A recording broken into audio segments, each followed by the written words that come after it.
નમસ્કાર, હું છું કેતલ અને આપ જોઈ રહ્યા છો CB24। કોંગ્રેસના રાષ્ટ્રીય અધ્યક્ષ મલ્લિકાર્જુન ખડગે દ્વારા કરવામાં આવેલા તાજેતરના વિવાદિત નિવેદન બાદ રાજકીય ગરમાવો તેજ બન્યો છે। આ નિવેદનના વિરોધમાં ગાંધીનગર શહેર ભાજપ અને મહાનગર એકમ દ્વારા સેક્ટર 21ના શોપિંગ સેન્ટર ખાતે મૌન ધરણાનું આયોજન કરવામાં આવ્યું હતું। ગુજરાતની અસ્મિતાનો મુદ્દો ઉઠાવતા ધારાસભ્યએ જણાવ્યું હતું કે સરદાર વલ્લભભાઈ પટેલ જેવી મહાન વિભૂતિ ગુજરાતની દેન છે। દેશના આર્થિક વિકાસમાં આજે પણ ગુજરાત 10%થી વધુ ફાળો આપી રહ્યું છે।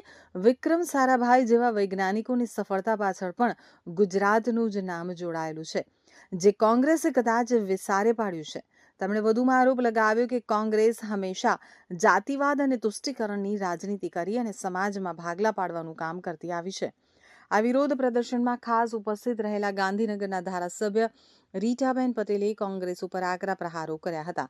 તેમણે જણાવ્યું હતું કે આગામી ચૂંટણીઓમાં પોતાની હાર ભાળી ગયેલી કોંગ્રેસ હવે હતાશામાં આવા પાયા વિહોણા આક્ષેપો કરી રહી છે।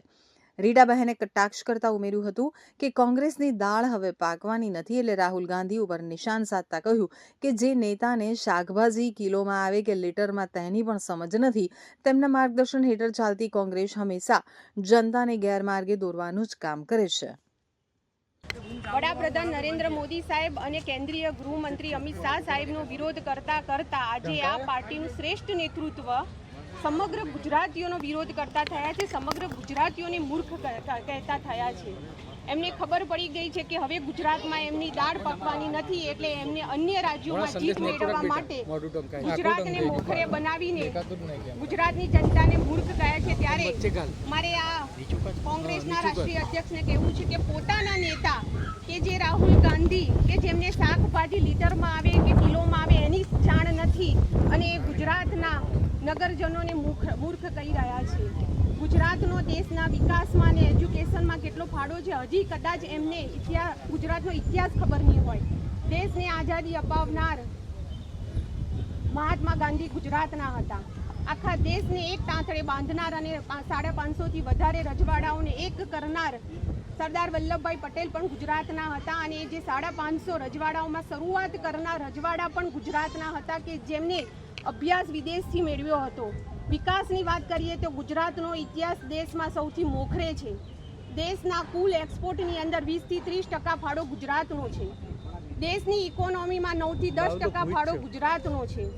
દેશની વસ્તીમાં ગુજરાતની વસ્તી ફક્ત 5% છે, જ્યારે ઇકોનોમીમાં એનો ફાળો ડબલ એટલે કે 10% જેટલો છે।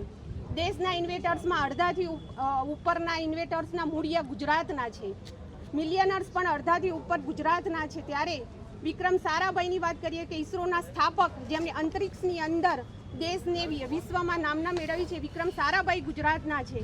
આજે ગુજરાતનો ફાળો દેશની અંદર મોખરે છે। આજે ગુજરાતની જનતા શિક્ષિત અને વિકાસની અંદર આજે ગુજરાત હરણફાળ ભળી રહ્યું છે। ત્યારે એ ગુજરાતને મૂર્ખ કહેનાર નેતાને મારે કહેવું છે કે આજે ગુજરાતની અંદર તમારી દાળ પકવાની નથી। સ્થાનિક સ્વરાજની ચૂંટણી હોય, વિધાનસભાની હોય, લોકસભાની અંદર આજે કોંગ્રેસ પોતાની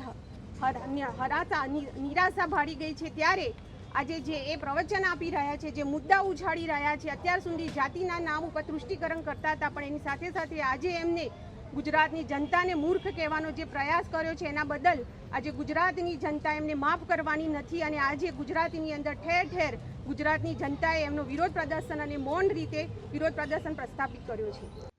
ગાંધીનગર શહેર ભાજપના નેતૃત્વમાં યોજાયેલા આ કાર્યક્રમમાં મોટી સંખ્યામાં કાર્યકરોએ પ્લે કાર્ડ સાથે વિરોધ દર્શાવ્યો હતો।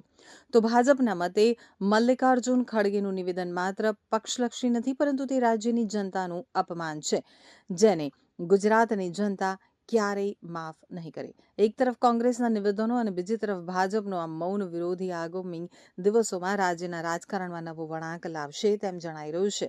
હાલ તો ભાજપે આ મૌન આંદોલન દ્વારા કોંગ્રેસના નેતૃત્વને ઘેરવાની રણનીતિ અપનાવી છે।